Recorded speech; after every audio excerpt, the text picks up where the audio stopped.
All right, we're good. Marcel? Okay. Thank you everybody for joining us. Let me introduce my partners on the project. I think many of you know Ron Schwabe. He's been developing projects in downtown Tucson since before I was born. The other members of the team, Phil Swaim, Michael Becker, they've been, basically holding our hands throughout the project from the beginning. We've also been working with CBRE, who's been helping on the leasing side. We're working with Sun Construction and then our capital partner, Boston Asia Capital, who wasn't able to participate on the call, but they've been great to work with. To give everybody a little bit of background on the project, the RFP was awarded to a partnership between Dabdub Schwabe Properties and J. Dunn Construction. At the time, at some point throughout the process, basically J. Dunn bowed out. Their capital partner on the deal it wasn't a good fit for them. So we had to, Dabdub Schwabe Properties, as part of the original development team, had to look for an alternative partner. And at that time, a large tenant that we had for the project, which would have made it more plausible to get conventional financing for, wasn't able to move forward just because he needed the project within a certain timeline. So the project has changed in terms of its scale, but what the RFP required from the beginning was a minimum of 150,000 square feet of office. And the purpose of that is that it's good for Tucson to offer large floor plate Class A office space. There's brokers that represent employers from out of town that call brokers in Tucson, finding out if there's any newer large floor plate Class A office, and the options are pretty limited. So the benefit to Tucson is that by offering new Class A office that has a large floor plate in a prominent location, that it will serve as an immediate space for an employer from out of town that's looking to set up a headquarters or set up an additional presence in Tucson. So that's where we started. And initially the project had a larger scope. Then the scope was reduced because the conventional financing that J. Dunn was trying to tie to the project. So it went from being more stories to being the bare minimum. And now with our current partners, scale is important. So we're back to basically a larger scale that we had studied early on. So I know some of you may not be familiar with the project, but I kind of wanted to sort of give you some background as to how this started and how we ended up where we are. Give me 1 second. Lucas, ¿me puedes ayudar con Nicolás, por favor? And Marcel, while you're doing that, while you're getting your items ready to share, I noticed Councilman Steve Kozachek is on with us. So Councilman, if you wanted to say hello, I'm happy to hear from you. There you are. I'll say hello, but keep going. It's your show. Okay, great. No worries. Really, it's the development team. So, but I do appreciate everyone is gathering, and there may be a few others dropping in. So we'll keep rolling. Marcel? Thank you. And I also, I didn't introduce Chris Layton, who's also part of our team, and he's on the call today with Peach Properties. He's been instrumental in the project. So that's a background. And at this point, I'm happy to share my screen and basically, give you guys an idea of the scale of the project. One thing that was in our favor.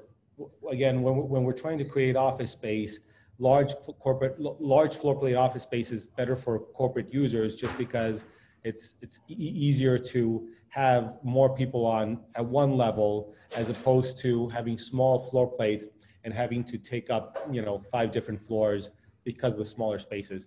So the footprint of the Pima County lot is about 24,000 square feet. Michael Becker, could you correct me on that? Sorry, yeah, it's about 24,000 square feet per floor. That's correct. So the footprints of the space is about 24,000 square feet, but because we own most of the properties along the north block and could therefore basically contribute our rights to the alley, it allows for a bigger floor plate once you get above the retail section. So that's how we were able to, how Swain Associates was able to get to about 30,000 square foot floor plates. So let me share my screen, and if anybody has any questions throughout the presentation, I'm happy to take questions as they come.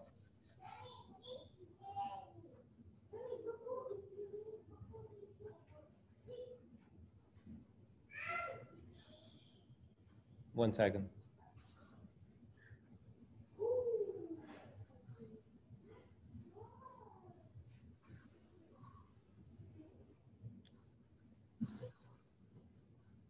So when I go to share screen, You should have there's a green button. Do you see that? And then, okay, good.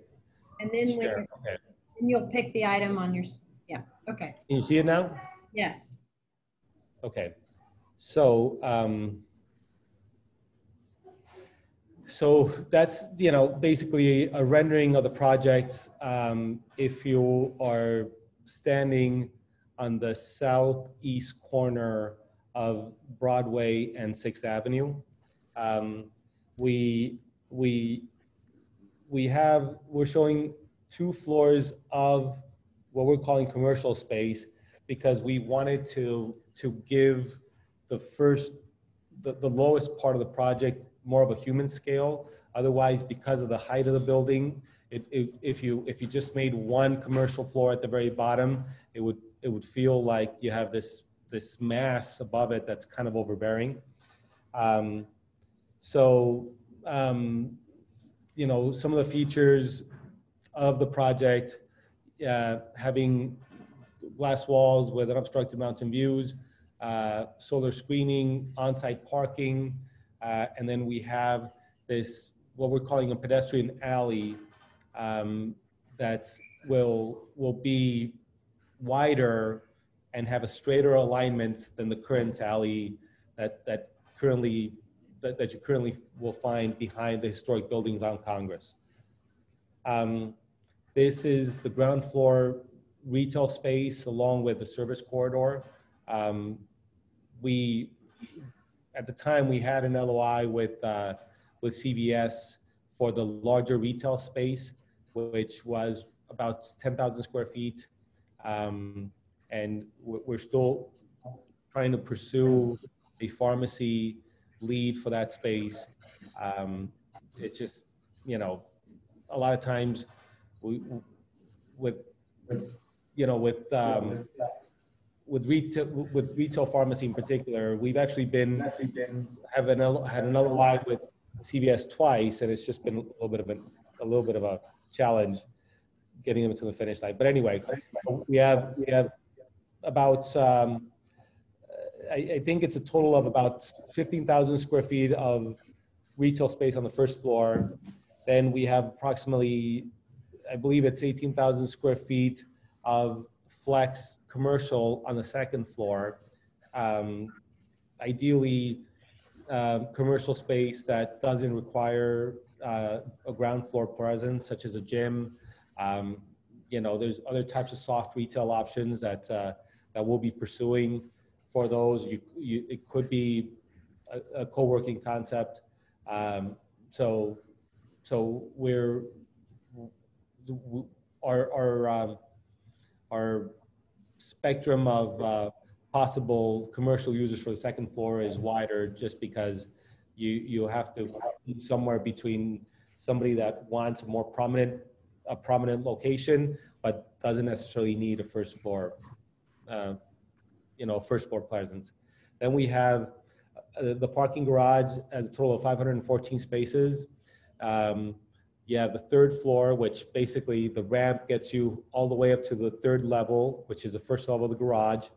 And then you have an additional 5 levels of intermediate garage, and then you have the top garage floor that has basically more parking spaces, totaling 514. Then we have 5 floors of office. Each floor of office is just over 30,000 square feet. I believe the total gross area for each office, for all the office floors, is 152,000. So we're just above that minimum requirement in the RFP. And then we will have an additional 4 floors of residential. We basically have 30 units per floor, and with 4 floors, we're at about 120 residential units. The floors are going to be floors. I think it's so. This presentation is not correct. It says floors 8 through 10. I apologize for the typo. So floors 1 to 2 are commercial. Then you have floors 3 through 9 are parking. Then you have floors 10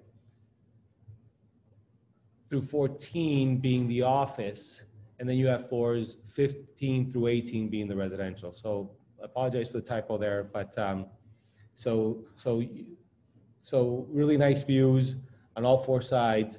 And then we have some retail spaces on the. Let me pull up the plan with the retail, because this was part of a presentation that we did, but it was.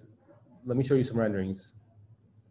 Hold on a second. Let me pull up the top retail floor first. Sorry about that. It's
well, let me go through the rest of the presentation. I'll bring up the retail, but the rooftop retail floor, I thought I had it in this presentation, and I'll show it to you in a little bit. This is roughly the location where the building is going to be. You see that parcel right in front of the TP building. You have the historic Congress buildings just on the one side of it. Right along the streetcar route, because the intention is to put a direct access from 75 Broadway to Congress, then it will actually, the project will span. It includes the Chicago store, includes the Gus Taylor building, it will include the MEB building, which we expect to close on by the end of the year. And on the first floor of the MEB building, we actually intend to, if we go back to the first floor, you'll see that the alignment for the elevators that aligns almost perfectly with the first floor of the MEP building. So we intend to have this cross section that goes this pedestrian corridor that goes east-west in the existing alley, and then we'll have sort of a north-south pedestrian access as well, where people can come down to the first floor and go out directly out to Congress. So this gives the project really streetcar access both on Congress and on Broadway. Then these are some renderings on the project. This gives you an idea of what the pedestrian alley will look like. You know, and that's going to be activated on both sides. We have, this is along 6th Avenue, that archway that you see on the right, to the right of the alley, that's one of the entrances to a Chicago store.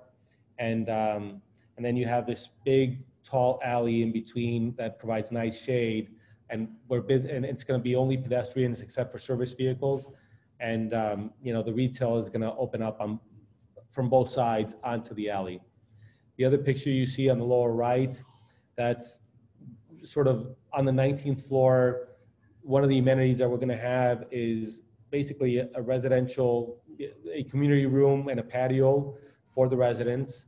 And it just gives you sort of an idea of what the intention is. Then we have some of the additional amenities that we have on the top floor are a gym, a restaurant with a patio, an event space, and also a patio for some of the office users. I think, Michael, you have the current plan for that top floor. I'm sorry it wasn't on this presentation. Could you share that? Sure, I'd be happy to. Let's see. You'll have to make me the host. Sure. Okay. Great.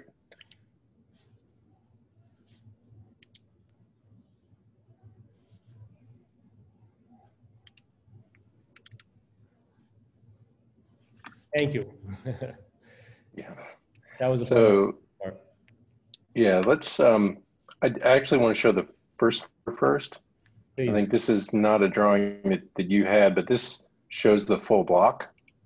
So you have Congress on the top of the screen, Broadway on the bottom, and 6th and Scott. And you see the alley, which we're calling this urban retail corridor, and that passes through, and then creating a new pedestrian connection at the center of the block through to Congress, you know, north of the alley through. And then we're also creating a connection through our lobby and our elevator lobby down to Broadway. So we really get this cruciform connection between 6th, Congress, Scott, and Broadway, a pedestrian connection that really crosses through the entire block on all 4 sides. And then to jump to the floor, you can see the kind of core elements in the pink and the yellow, which are the stairs and elevators.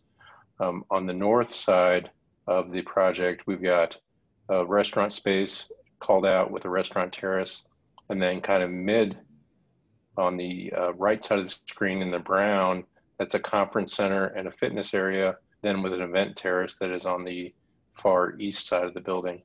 On the south end, we've got an office terrace, so we have an exterior space for the office users and an exterior space for the residential floors that Marcel was talking, and then also a community room that would be shared with the residential tenants of the building. So we have a lot of community and other kind of public spaces that we have available on the 19th floor. We also have a large mechanical area because obviously we have to put our mechanical equipment somewhere. We got a large mechanical area on the west side of the building, which makes sense because that's in terms of our climate and the Western exposure. It's a tough area to deal with from a user perspective. So having our more equipment rooms on that side of the building seems to make a lot of sense to us. Thank you. Thank you. Yep. And I really would like to give Swaim Associates an opportunity. They've been the ones that have been driving the design. I don't know, Michael and Phil, any additional comments that you might be able to share on the features of the building and you know. But that was helpful though. Thank you for showing up. Phil, do you have any comments on design? I think it's obviously an exciting sort of mixed use opportunity. I think the creating this public pedestrian space, that alley, tying that whole block together is just going to be wonderful. It's a type of space that we don't have in Tucson.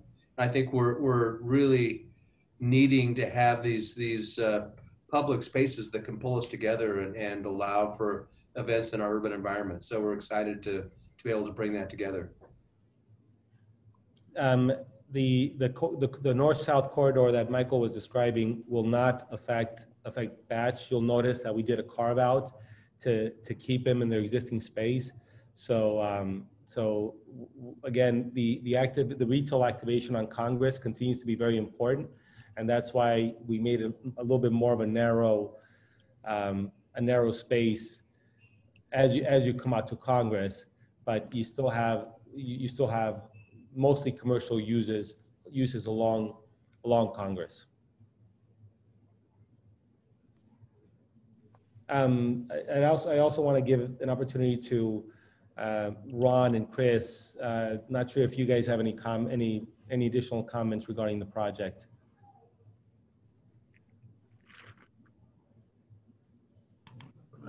Yeah, I don't think there's too much to add. I guess one of the things that we're doing that's kind of unique is it's. Hey Ron, could you get closer to the mic? Yeah, one of the things that hasn't been brought up yet is it's going to be one of the greenest buildings in the downtown. We're building it to CPACE standards. That's I think going to be a real plus for the downtown. But I think we can throw it open to questions, and a lot of things will come up probably.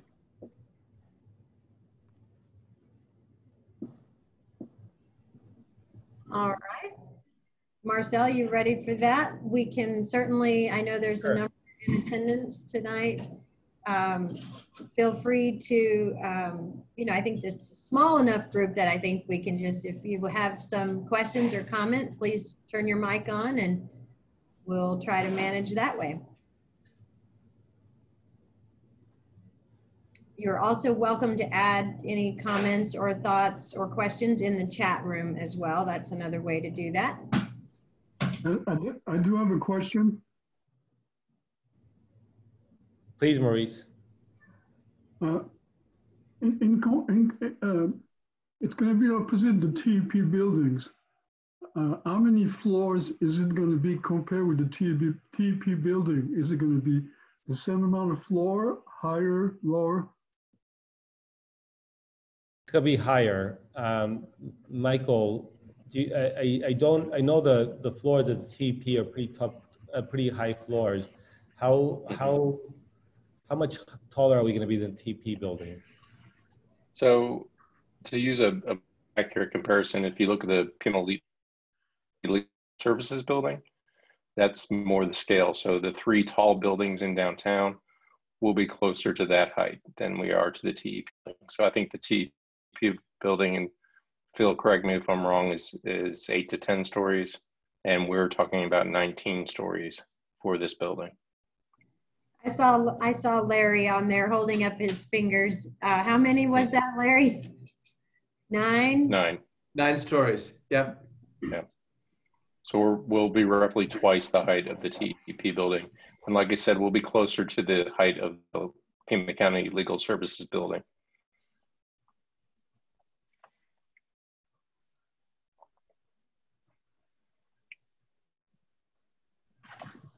Great. Any other questions for the development team? Sure, I'm happy to pop in, John Burr.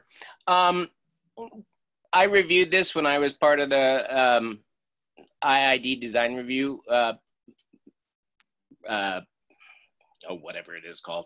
And we approved an 11-story building, and it's basically looking like the same building, but going up additional floors, adding some residential with more of a penthouse concept above. I see the floor plans are changing, but essentially it's roughly the same project, except it's expanded now. I assume it will be going back to the IID Design Review Committee for an update, but it's moving forward now that the financing's been secured. And one other question, I've heard that now with COVID and so on and so forth, there will be more balconies and windows, but what I'm seeing in the illustrations presented, they're primarily limited to that 19th floor rather than the actual face of the building. Is that the case? Or are there going to be more opening windows? And if so, is there safety concerns and yada, yada, yada? Those are basically it, but it looks fine to me. So yeah, on the design review question, yes, we will go back through the design review process with the DRB and through the whole IID review process, because the project, quite frankly, has increased in scale to a point where it's substantially different than what we originally proposed. As far as the rest of the features of the building, I think we're early in the design process. I know the renderings make it look more complete than we probably are. So we're still working through, I think, a lot of the details in terms of how all of this all comes together. Marcel, if you want to comment on that. No, yes, we really have not made any changes, John, for COVID. I'm sure that considerations will come up as Michael, Phil, and his team take the conceptual plans that we have now and take them all the way through to construction drawings. But as of now, we haven't really discussed balconies, honestly. Okay. But there's just a rumor I heard. I don't know. Yeah, no. And I'd have to look into how that could affect, how that could help from a COVID perspective. But well, they're residential units, so they may want more access to, open air, fresh spaces or stuff like that, rather than being purely office in an air-conditioned environment. But you probably met that with the rooftop. Well, maybe. I think we'll definitely ask. Swain Associates, I'm sure, has been keeping up to date on best practices from a design perspective. So we're really just going to be relying on their expertise to figure out what people are doing differently for COVID. And I'm sure there are some good practices out there. I guess an easier question would be, if you are a pedestrian on the street, your impression of this building compared to the previously approved building is exactly the same, except that there will be a slightly larger opening that now goes through one of the historic street frontages out to Congress, correct? Yes, I would say that's true. Yes. Yeah, we always had basically a two-story kind of delineation in this building that relates to the rest of downtown. If you look at the Julian Drew block, those kinds of scale developments, the first two stories were always in scale with that. It was intended to be much more pedestrian scaled. And then we had obviously the parking garage above and then the office above that. So, that aspect of the project and the pedestrian alley, this kind of, pedestrian retail corridor that we're talking about, all of that is essentially the same as we've been proposing for quite some time. It just has more of the cruciform access for pedestrian access. Yes. That's it. Yes. Okay. All right. I'm done. And it's taller. Yeah, it's taller. But you're not going to feel that if you're down on the street. No. You'll see it from away, but that's about it. Okay. And it's OCR too? Zoning? Yes. Yeah, I thought so. Yes. Okay.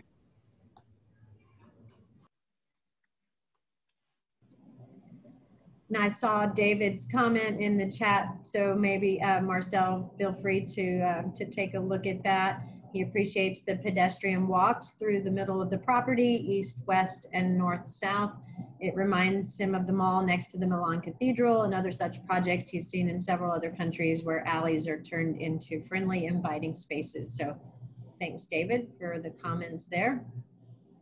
Thank you. And for us, that was really an important feature. And when we got the MEB building under contract, it just really made it more of a possibility. There was something that was bothering me about that alley, not sort of just moving in one direction.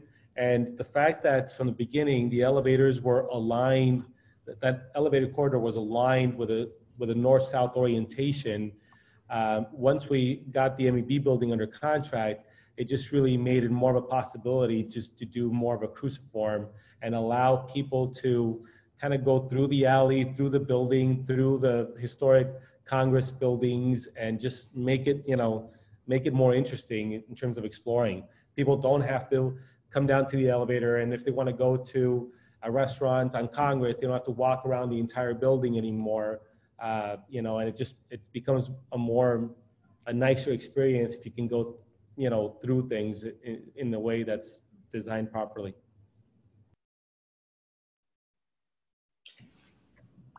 Can I ask one more quickie question? Just as a quick overview, what's the difference between CPAC and LEED certified? I assume they're substantially about the same, but with slight tweaks.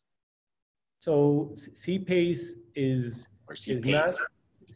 not so much a certification as it is a tool that states use to allow developers to create to secure funding that's secured by an assessment. So it's legislation that's been introduced in 36 states. Unfortunately, Arizona is not one of them yet. Hopefully it will be. But what the state legislation basically says was that if you can create a voluntary self-imposed assessment on your project to secure financing for the project, so long as that financing is applied to energy efficient improvements. So LEED is more of a certification program. CPACE is more of a legislation that allows for the creation of a self-imposed voluntary assessment to secure financing. And we're really learning about this as we go, because we ended up having to find a workaround to the fact that we don't have CPACE legislation here in Arizona. So I don't know the answer to the difference between the minimum requirements for CPACE funding versus LEED certification. We'd have to do some a little bit more research on that. We have a general idea as to what the additional costs are going to be based on consultants that we've inquired with, but and we've worked that into our budget, but we don't really have a sort of a delineation of the differences between any type of LEED certification and what the requirements for CPACE reimbursements are. Okay. Well, the original building was planned to be, I think, either LEED Gold or maybe even LEED Platinum. It was envisioned as green the first time. Are you still planning on going for the LEED certification for this building as well? Because I think that, pardon? No, I wanted to check in with Phil on that question, because I know I think our plan is to be able to, John, at least be LEED certifiable. Okay. But we're excited, as you probably know, that LEED is based upon going beyond current building codes, which have actually strengthened in the right way from a green building standpoint in the last couple of years. So we definitely want to have a very green building. Whether we go to actually get certified or not is still to be determined by the team. I think we would appreciate that badge of honor, but absolutely want to have a very green building. Fair enough. It's just, it's easier to sell it that way in the public mind. Very true. Very true. That's all. Okay. So Well, building to the LEED standards without going through the certification process is sellable. Yeah.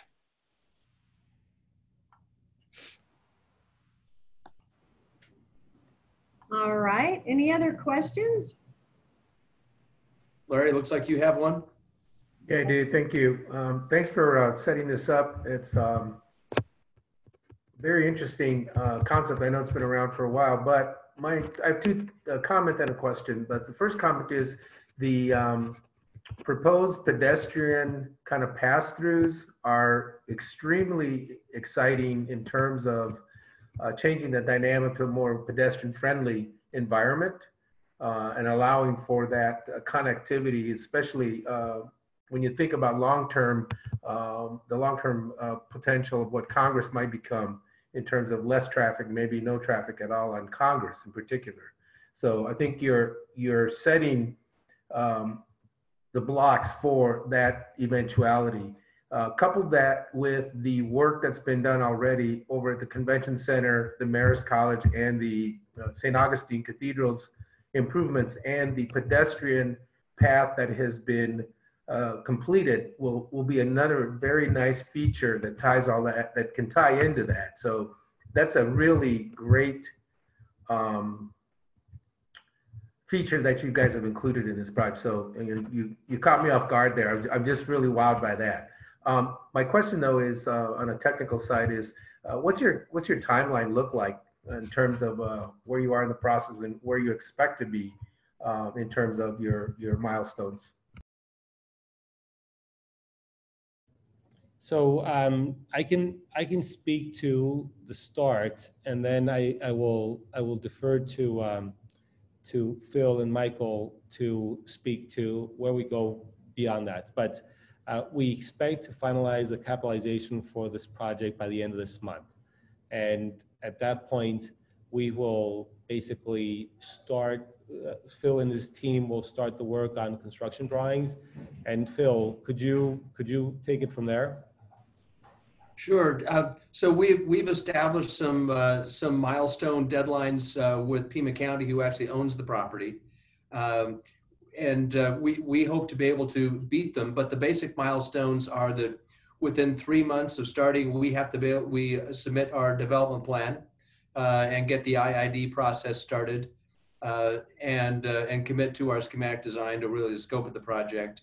Within 3 months after that, we have to submit a foundation package so we can get started construction.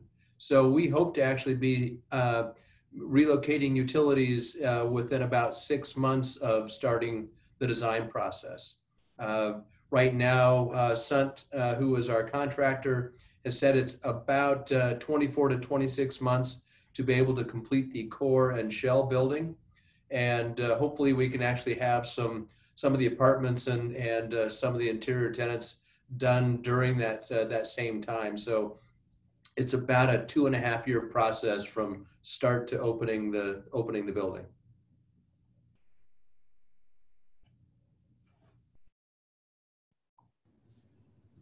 All right. It's probably going to depend on the length of the lease up for some of the office tenants. So we may be doing TI work well beyond that, depending on when we're able to lease those up. But that's work that it's really not going to be noticeable from the outside. It's just going to be interior work.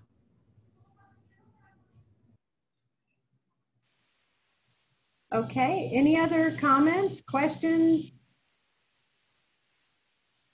This is on our agenda for next Tuesday. What specifically is that about for the people who are on the call? And also, maybe to Phil's point, once the project begins, it's a pretty tight space. And you mentioned impacts on the surrounding areas. Do you envision any utility interruptions that are going to cause impacts on surrounding businesses, occupants that we're going to have to maneuver? Marcel, if you want to take that question, and then I can clarify the items on our agenda for October 20. Sure.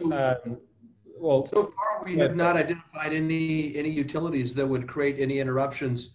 I know that Chris and Michael and the team have been coordinating closely with TEP and Tucson Water and that sort of thing. So far, so good. I think we should be in good shape there. We'll have to coordinate with Sunt in terms of where the construction laydown space is, maybe taking up a lane of Scott Avenue. They currently have some construction space just down Broadway that also is out of the way that can help. So we're hoping to have minimum impact. Our goal is to not have to shut a lane of Broadway like happened with the AC Hotel. That was pretty disruptive. And so that's our goal, is to be able to avoid that if at all possible. Yeah, Sewer capacity, water capacity, all that. We're in good shape with that. Michael, is there anything you want to add to that? I think we've done the preliminary investigations there. Yeah, everything we found, we believe that we have capacity in the adjacent streets, so we don't see a lot of off-site work to be able to accommodate the project. There's a large vault on Broadway, a TEP vault that we think has enough power to support the building. Obviously, we're still working through a lot of the details, but in our preliminary investigations, we don't see a lot of off-site work in terms of utility connections. We just have finished undergrounding all the initial undergrounding work for the electric. That Chris. So, Chris, do you have something you're adding there? We just finished undergrounding all the initial undergrounding work for the electric for 75 Broadway and the block to the north. Great. Off of Scott, yeah. All right, and so to your question, Councilman, the item on our study session and then the regular meeting relates on October 20th, so next week's agendas are for the notice of intent on the development agreement. So not for approval, but notice of intent that is required. We would come back to Mayor and Council on November 4th for their consideration then to finalize. So that's what you're seeing on the agendas for next week.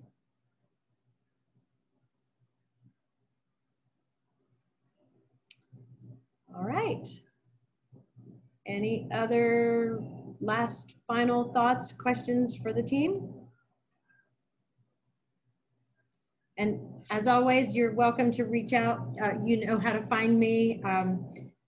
Office of Economic Initiatives. I'll even make sure to put my email in the chat room for anyone that might want it. So if you have questions for me, and then of course, Marcel, you may want to do the same if anyone wants to follow up with your team. But otherwise, we'll hopefully have this recording available as well by tomorrow, and we'll post it on our website. But you can also reach out to me if you'd like to make sure to get a link to it as well.